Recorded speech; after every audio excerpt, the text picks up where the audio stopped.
사회적 이슈 가운데에서 아빠 찬스라는 말 많이 들어보셨죠? 또는 엄마 찬스 이렇게 이야기하는데, 사회적 영향력이 있는 부모를 통해서 그 자녀가 불공정하게 사사로운 이익을 취하는 그러한 행태를 빗대어서 아빠 찬스다, 엄마 찬스다 이야기하는 것을 볼 수 있습니다. 우리는 이런 말을 들을 때마다 분개합니다. 불공정하기 때문에 그렇죠. 그러면서도 은근히 한편으로는 부러운 마음도 있지 않습니까? 야, 내 부모가 만약 국회의원이었다면, 내 부모가 장관이었다면 나는 지금 이렇게 살까? 나는 좀 더 잘 살 수 있을 텐데. 혹시 이런 부러운 마음을 가지고 계신 분 이 자리에 있다면 이 시간부로 싹 버리시기 바랍니다.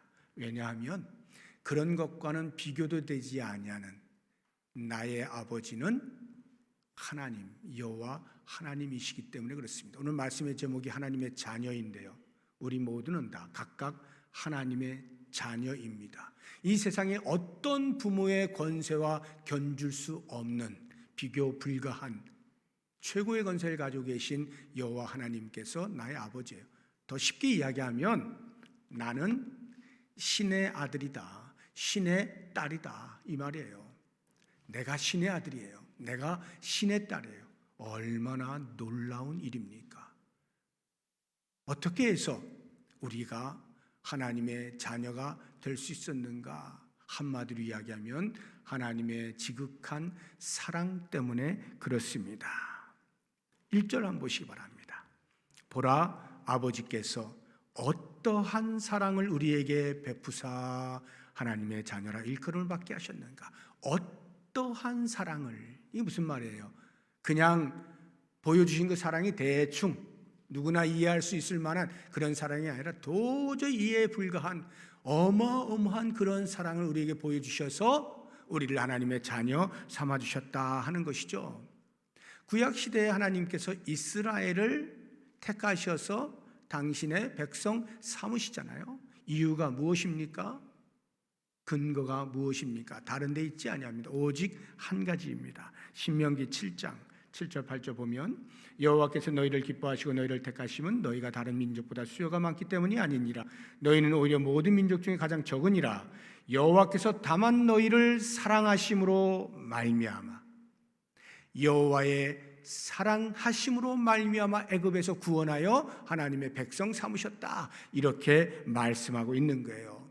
신약에 와서 우리들을 구원하시잖아요. 하나님의 자녀 삼으시잖아요. 어떻게 해요? 로마서에서 이렇게 말합니다. 5장 8절에 우리가 아직 죄인 되었을 때 그리스도께서 우리를 위하여 죽으심으로 하나님께서 우리에 대한 자기의 사랑을 확증하셨느니라.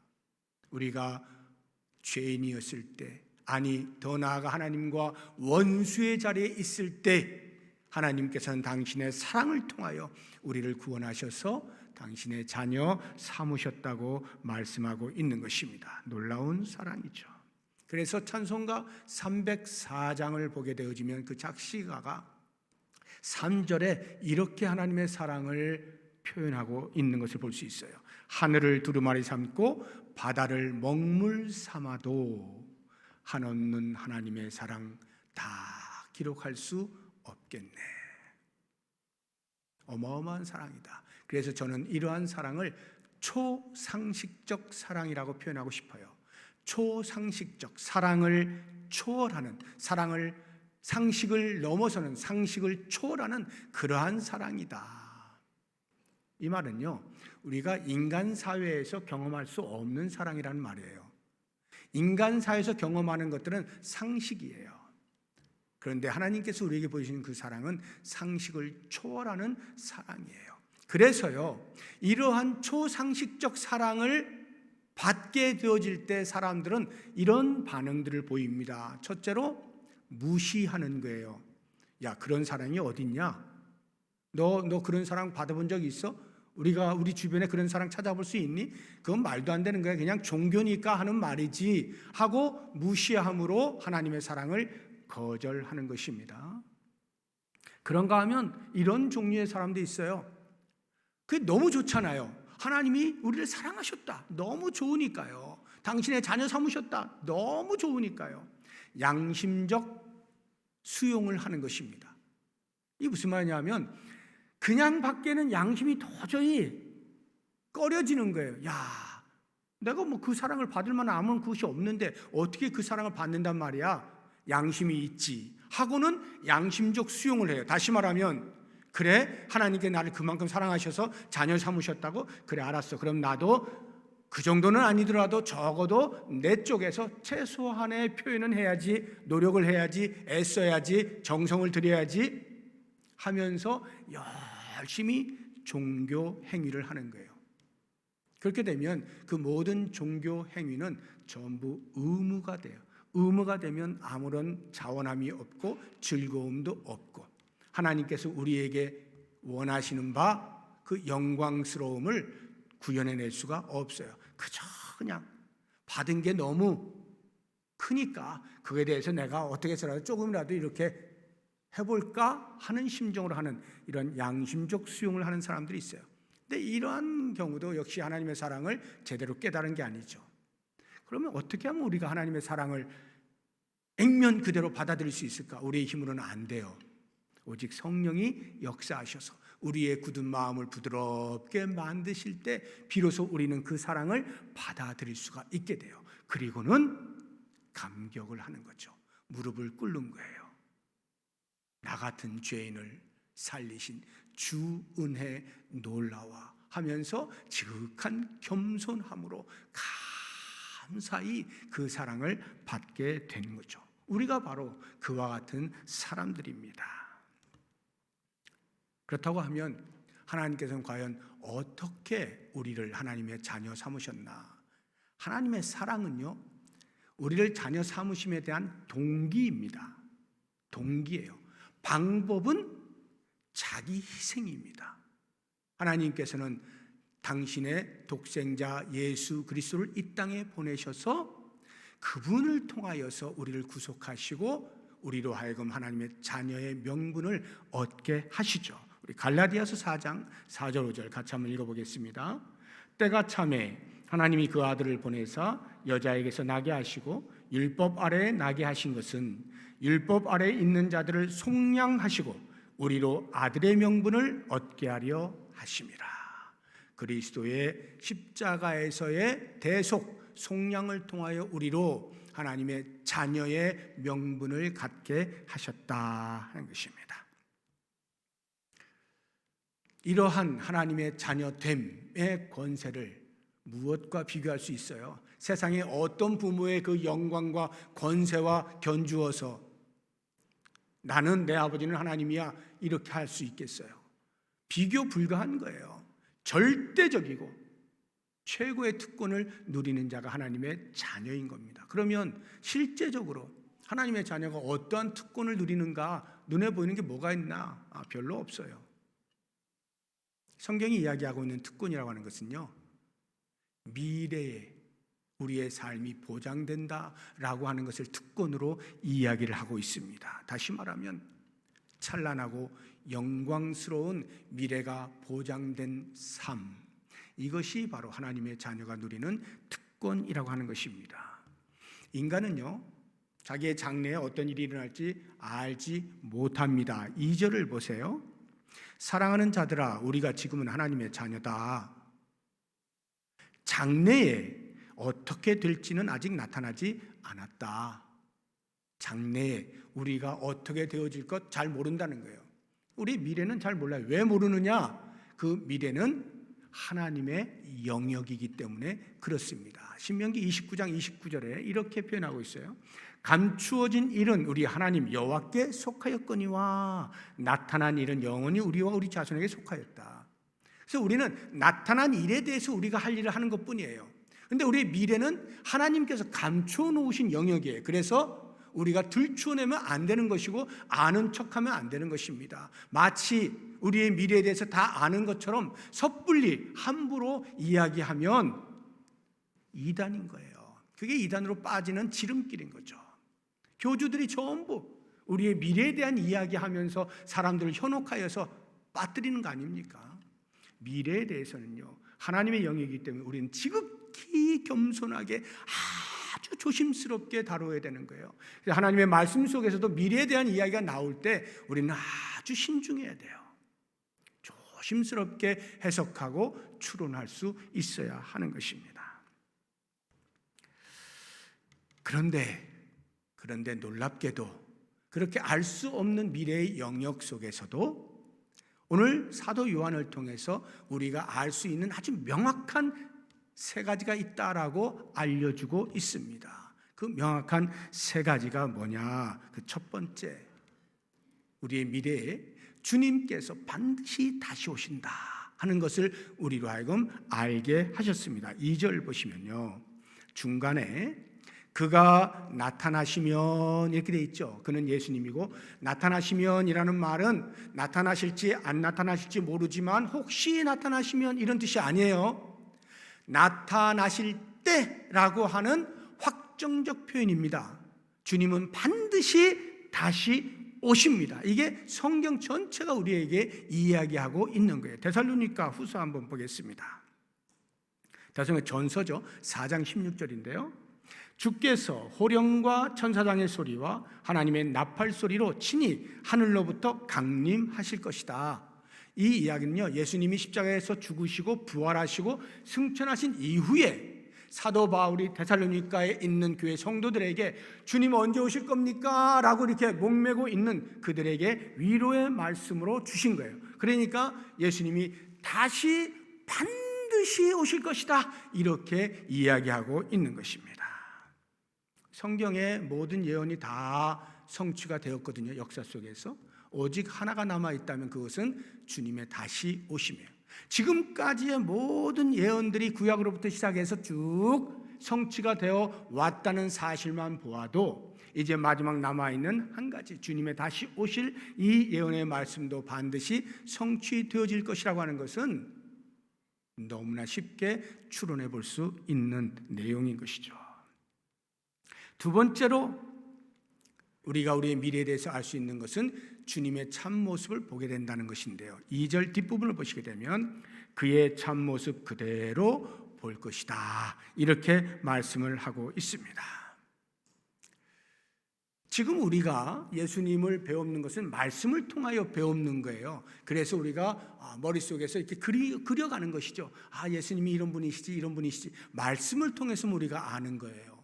그런데 그날이 되면 예수님의 얼굴을 직접, 예수님의 참모습을 그대로 볼 수 있게 된다. 그러면 어떤 일이 벌어지느냐? 지금까지는 이렇게 머릿속에 상상하면서 말씀을 통하여서 이렇게 생각해왔던 그 희미함이 아주 선명하게 드러나는 거죠. 그리스도를 만나는 순간에 모든 것을 다 아는 거예요. 그리스도와 내가 알아감이 완벽한 일치를 이루는 거예요. 완전한 연합이 일어난다는 거죠. 고린도전서 13장이 그 말씀을 하고 있어요. 12절에 우리가 지금은 거울로 보는 것 같이 희미하나 그때에는 얼굴과 얼굴을 대하여 볼 것이요 지금은 내가 부분적으로 알아 예수님을 그때에는 주께서 나를 아신 것 같이 내가 온전히 알 것이다. 예수님과 아주 깊은 온전한 연합이 이루어지게 된다 하는 거예요. 그리고 세 번째로 우리의 미래에 대해서 우리가 확실히 선명하게 알 수 있는 것은 주님과 같이 될 것이다 하는 건데, 2절을 다시 보시게 되면 그가 나타나시면 우리가 그와 같을 줄을 아는 것은 주님처럼 되어진다라고 하는 것입니다. 우리가 지금은요, 이러한 육체의 형상을 입고 살아가잖아요. 그러나 주님을 만나게 되어지는 그날에는요, 우리의 이 육체, 이 몸이 변화되어진 몸으로 주님과 같이 되어집니다. 하늘에 속한 자의 형상을 입게 되어지는 거예요. 우리 고린도전서 15장 보겠습니다. 48절 이하에 무릇 흙에 속한 자들은 저 흙에 속한 자와 같고 무릇 하늘에 속한 자들은 저 하늘에 속한 이와 같으니 우리가 흙에 속한 자의 형상을 입은 것 같이 지금 이 땅을 사는 동안에 이제 저 하늘나라에 가게 되면 또한 하늘에 속한 이의 형상을 입으리라, 이렇게 되는 거예요. 우리가 이 땅에서 예수님을 믿고 예수님을 따르고 예수님을 닮아가려고 노력을 하잖아요. 그런데요, 주님을 만나게 되어지는 그 순간에는 우리가 예수님처럼 되어지는 거예요. 어떻게요? 영광스러움에 있어서 그리스도께서 하나님의 아들로서 영광 중에 천국에 영원토록 거하시는 것처럼 우리도 영광스럽게 하나님의 자녀로서 그 권세를 가지고 천국에서 영원히 살게 되어진다. 영광스러움에 있어서 예수님처럼 되어질 것, 이것이 확실한 거예요. 우리의 미래 가운데 이루어질 것이다 하는 거예요. 자, 이와 같이 우리 인간은 우리의 미래에 대해서 알 수 없으나 알 수 있는 이 세 가지 영역들, 이것들이 우리에게 이 땅을 사는 동안에 소망으로 다가옵니다. 그래서 이 소망은요, 지금 내가 어떻게 살아야 할 것이냐라고 하는 이 삶의 질을 결정지어줘요. 너 어떻게 살래? 이 소망을 가진 사람으로서 너 어떻게 살래? 할 때 이 삶에 대한 질에 영향을 미친다 하는 것입니다. 마치 왕자가 머지않은 날 왕이 되잖아요. 왕이 되어질 것을 알고 이 왕자는 왕자의 신분으로 살아가는 동안에 왕이 어떠한 품격을 가져야 되고 어떠한 자질을 갖춰야 되는지를 미리 연구하고 공부하고 배우고 연마하는 것입니다.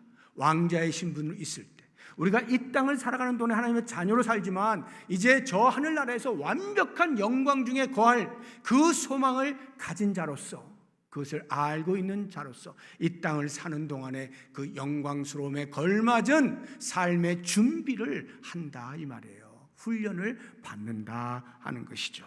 그렇다고 한다면 과연 우리는 어떠한 훈련, 어떠한 연단, 어떠한 준비를 해야 되는가? 이 땅을 사는 동안에 제가 두 가지를 말씀을 드릴 텐데요. 하나는 어떠한 고난 가운데에도 즐거움으로 견디는 훈련을 해야 한다 하는 것입니다. 이것은 아이러니예요. 우리가 하나님의 자녀잖아요. 근데 제가 지금 고난을 받는다라고 하는 말을 하고 있잖아요. 하나님의 자녀와 고난이라고 하는 이 두 단어의 상관관계는 아이러니예요. 모순이에요. 왜냐하면 하나님의 자녀라고 하면 하나님의 보호하심과 지켜주심과 인도하심이 있으니까 어떠한 고난으로부터도 피할 수 있고 평탄하고 형통한 삶을 살아야 하는 것이 하나님의 자녀라는 생각이 들지 않습니까? 그런데 왜 하나님의 자녀가 고난을 받지? 이상하단 말이죠. 제가 지금 말씀드리고 있는 고난은요, 인생을 살아가면서 모든 사람들이 경험하게 되어진 희로애락, 그러한 것 가운데 닥치는 고난, 이런 걸 이야기하는 게 아니에요. 그것들은 물론 당연히 우리가 받습니다. 피하지 못해요, 인간으로서. 그런데 그 고난에 더하여서 하나님의 자녀이기 때문에 당하는 고난이 있다 이 말이에요. 하나님의 자녀이기 때문에 사람들로부터 받는 수모가 있을 수 있다 이 말이에요. 이게 아이러니라고 하는 것입니다. 어떤 고난들이 있을까요? 나는 그런 고난 당해본 적 없는데 혹시 이렇게 말씀하시는 분이 계실는지 모르겠어요. 몇 가지 제가 예를 들어볼게요. 하나는 무시예요. 무시. 나는 이 땅을 살아가는 사람이면서도 동시에 하나님의 자녀로 살아갑니다. 그러면 우리의 주변에 있는 사람들이 나를 안다라고 할 때 인간으로서는 나를 알아요. 그런데 하나님의 자녀로서는 모른단 말이에요. 무지해서요. 1절 한번 보세요. 보라, 아버지께서 어떠한 사랑을 우리에게 베푸사 하나님의 자녀를 일컬음을 받게 하셨는가? 우리가 그러하도다. 그리고 그 다음 보시면 그러므로 세상이 우리를 알지 못함은 그를 알지 못함이라. 세상이 우리를 몰라요. 왜? 하나님 모르니까, 예수님을 모르니까. 예수님의 제자로서 하나님의 자녀로서의 우리를 모른다 이 말이에요. 인간 강길수는 아는데 하나님의 자녀 강길수는 모른다.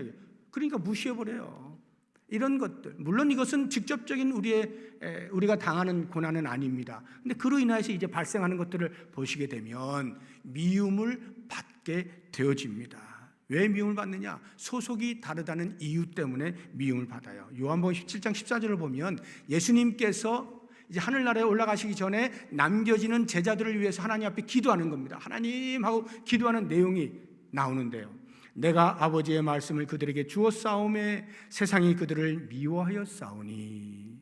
세상이 예수님의 제자를 미워한단 말이에요. 이는 왜냐하면 내가 세상에 속하지 아니함 같이 그들도 세상에 속하지 아니함으로 인함이니이다. 소속이 다르다는 것 때문에 미움을 당할 수가 있다 이 말이에요. 소속이 다르다는 게 무슨 말이에요? 가치가 다르다는 거예요. 세상이 주고 있는 가치와 하나님의 말씀 속에서 우리가 하나님의 자녀로서 하나님 나라의 백성으로서 손에 붙잡는 가치가 다르다는 거예요. 그 두 가지가 충돌한단 말이에요. 충돌하게 되어질 때 세상의 가치는 이상하게 보는 거예요. 그리고 야 너만 잘났니? 하고는 자기들과 비슷하지 않은 것으로 인하여서 미워한다. 이러한 일이 발생한다는 거예요. 아마 우리 성도님들로서 성도로 살아가는 동안에 이러한 것 적어도 한두 번 이상씩은 다 경험을 하셨을 거예요.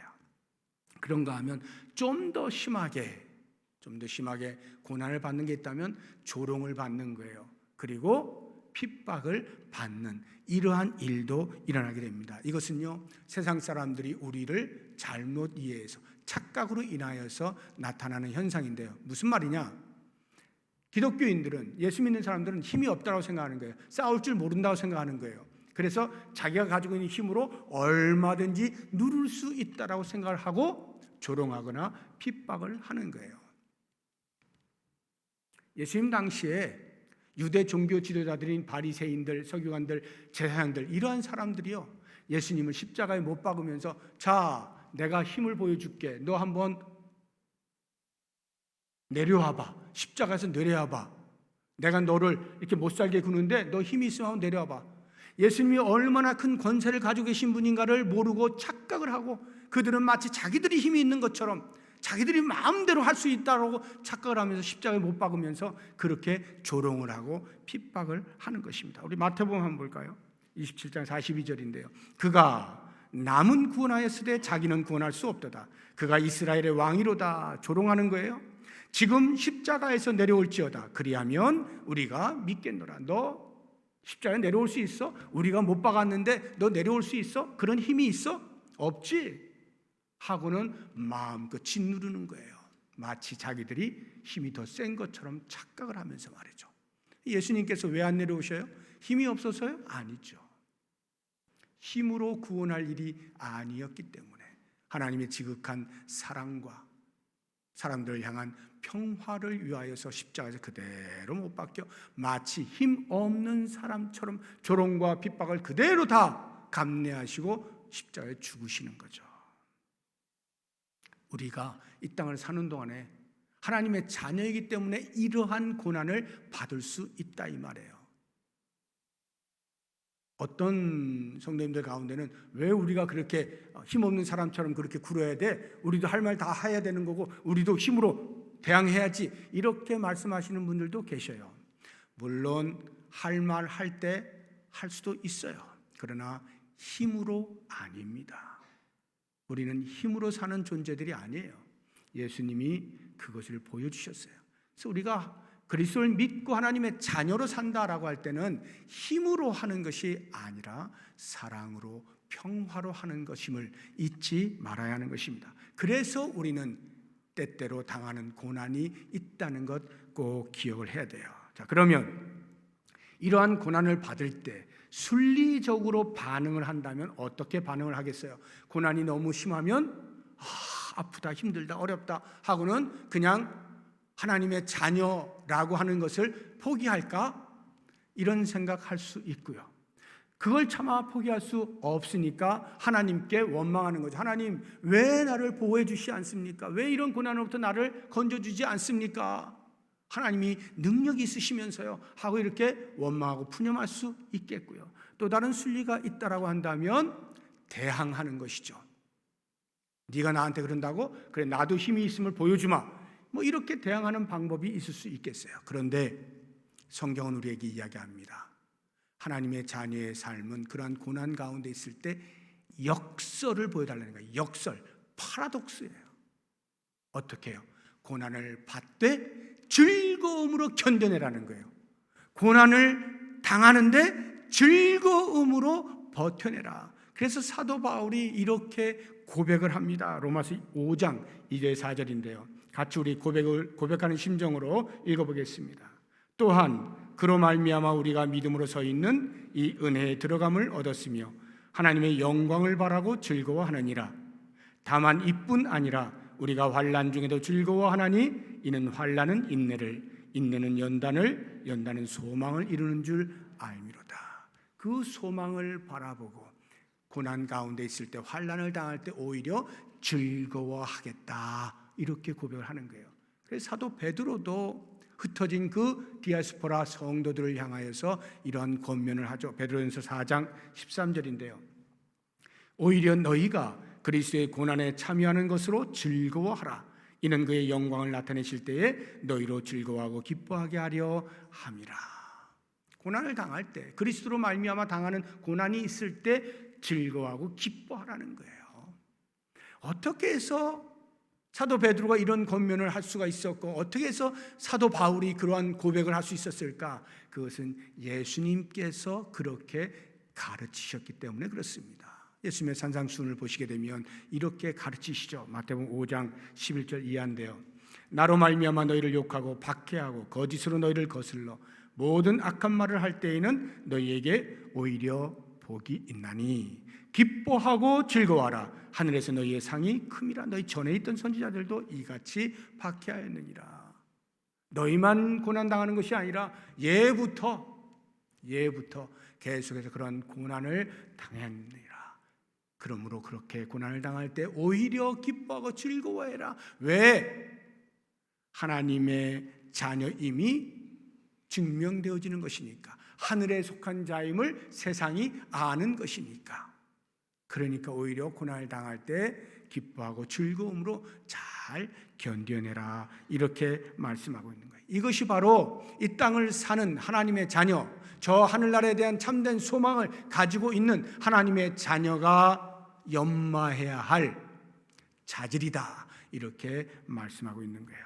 두 번째가 성결한 삶에 대한 추구입니다. 하나님의 자녀는 이 땅을 사는 동안에 성결한 삶을 추구하는 거예요. 3절 한번 보십시오. 주를 향하여 이 소망을 가진 자마다 그의 깨끗하심과 같이 자기를 깨끗하게 하느니라. 깨끗한 삶, 성결한 삶, 소망을 가진 자마다, 저 천국에 대한 소망이 확실하면 확실할수록 이 세상 사는 동안에 자신의 삶을 잘 지켜 거룩을 유지한다, 이렇게 말씀하고 있는 거예요. 하나님의 자녀에 대해서 성경이 여러 가지 은유를 쓰고 있는데 그 중에 대표적인 것이 신랑과 신부, 우리는 예수 그리스도의 신부다라고 하는 것입니다. 마태복음 25장 1절에 보면 예수님이 비유로 말씀하실 때 그때의 천국은 마치 등을 들고 신랑을 맞으러 나간 열 처녀와 같다, 이렇게 표현함으로써 신랑 대신 예수 그리스도를 맞이하고 기다리는 신부된 우리 성도들을 이렇게 표현을 하고 있는 것입니다. 그러면 신랑이 정결하여 신부에게로 오고자 하는데 신부가 자기 자신을 잘 지켜 정결함으로 신랑을 맞이하는 것 당연한 것 아니겠습니까? 신랑 대신 예수님께서 영광 가운데 나타나실 것입니다. 그 주님을 맞이할 신부된 우리가 우리 자신을 잘 지켜 깨끗하게 정결하게 거룩으로 살아가는 것 당연한 거예요. 두 번째, 우리 하나님의 자녀를 성령이 거하시는 전이다, 이렇게 표현을 하고 있습니다. 우리 고린도전서 6장을 보시게 되면 너희 몸은 너희가 하나님께로부터 받은 바 너희 가운데 계신 성령의 전인 줄을 알지 못하느냐? 너희는 너희 자신의 것이 아니라 값으로 산 것이 되었으니 그런즉 너희 몸을 하나님께 영광을 돌리라. 그래서 우리 몸이 우리 것이 아닌데 하나님께서 예수 그리스도의 피값을 우리를 사셔서 이제 하나님께 영광을 돌려야 하는 그런 존재예요. 우리 안에 성령이 내주하셔요. 성령께서는 거룩하신 분이잖아요. 거룩하신 분을 모시고 있는 우리가 어찌 죄와 짝하여 살 수가 있겠느냐? 거룩의 삶을 살 수밖에 없다라고 하는 것이죠. 그렇다고 하면 과연 우리가 어떻게 성결을 지켜낼 수 있을 것이냐? 제가 세 가지 팁을 드리는데, 첫 번째는 하나님을 두려워하십시오. 그러면 거룩을 지켜낼 수가 있습니다. 하나님을 두려워한다는 말은 벌벌벌벌 떨어서 무서운 하나님, 진노의 하나님, 그 하나님 앞에 무서워서 이런 두려움을 말하고 있는 것이 아닙니다. 우리 고린도후서 7장 1절을 보시게 되면 그런즉 사랑하는 자들아, 이 약속을 가진 우리는 하나님을 두려워하는 가운데서 거룩함을 온전히 이루어 육과 영의 온갖 더러운 것을 자신을 깨끗하게 하자 말씀하는데, 여기 하나님을 두려워하는 가운데서라고 하는 이 두려움이라고 하는 것은 신전의식을 말하는 거예요. 하나님께서 보고 계신다.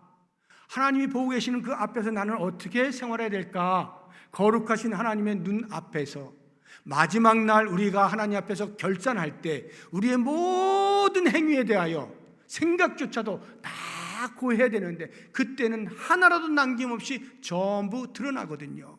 히브리서 4장 13절 보겠습니다. 지으신 것이 하나도 그 앞에 나타나지 않음이 없고 우리의 결산을 받으실 이의 눈앞에 만물이 벌거벗은 것 같이 드러나느니라.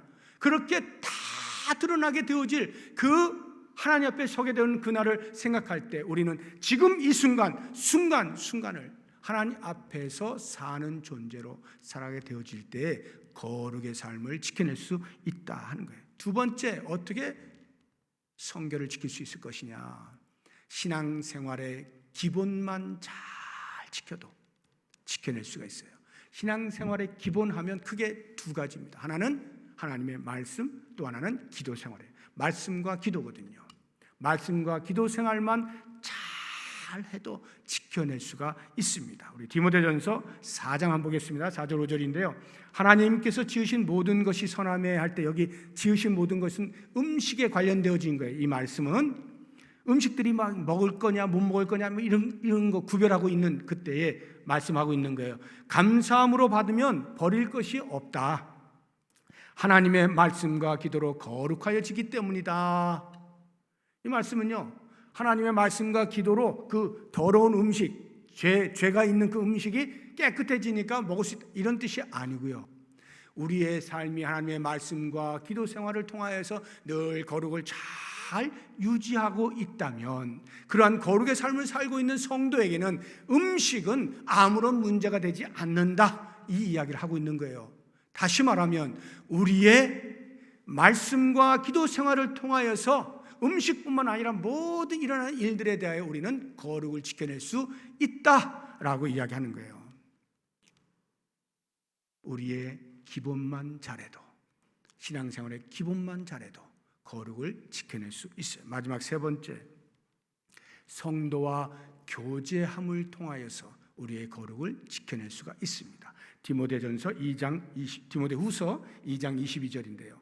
또한 너는 청년의 정욕을 피하고 주를 깨끗한 마음으로 부르는 자들 성도들과 함께 의와 믿음과 사랑과 화평을 따르라. 주를 깨끗한 마음으로 따르는 성도들, 그 성도들과의 교제를 통해서 우리도 깨끗해질 수 있다. 깨끗함을 유지해 갈 수가 있다. 사자성어에 보면 근묵자흑, 근주자적이라는 말이 있죠. 먹을 가까이 하면 검해지는 거고 붉은 걸 가까이 하면 붉어진다는 거예요. 더러운 것을 가까이 하면 더러워질 수밖에 없는 거예요. 죄를 가까이 하면 죄를 지을 수밖에 없는 것입니다. 그런데 반대로요, 마중지봉이라고 하는 사자성어가 있어요. 마중지봉, 삼밭에 있는 쑥은 삼이 꼿꼿하게 자라기 때문에 쑥이 비록 처지는 것이지만 이 삼으로 인하여서 같이 꼿꼿하게 자란다는 거예요. 마중지봉. 우리가 선한 것에 함께 있으면 나도 선하게 되어진다는 거예요. 거룩한 삶을 사는 사람들과 함께 있으면 거룩을 닮아간다는 것입니다. 그래서 우리가 우리 자녀들 교육할 때 친구 잘 사귀어라 이런 말 많이 하잖아요. 좋은 친구 사귀면 내가 좋아진다 이 말이에요. 반대로 이야기하면 내가 좋은 사람이면 그 친구도 좋아지겠죠. 마중지봉을 생각하셔야 돼요. 주를 깨끗한 마음으로 부르는 성도들, 그 성도들과 계속 같이 하십시오. 생각을 나누십시오. 말을 섞으십시오. 행동을 살펴보십시오. 그러면 나도 모르는 사이에 같이 그렇게 깨끗한 영혼으로 주를 경외하며 살아갈 수 있게 되어지는 것입니다. 이제 하나님의 말씀을 정리해 보겠습니다. 우리는 하나님의 자녀입니다. 다른 그 어떤 나로부터가 아닌 오직 하나님의 사랑으로 말미암아 예수 그리스도의 십자가의 구속의 은혜 때문에 우리가 하나님의 자녀라고 하는 놀라운 신분을 얻게 되었어요. 어떤 사람도 부러워할 필요가 없는 최고의 권세를 가진 사람이에요.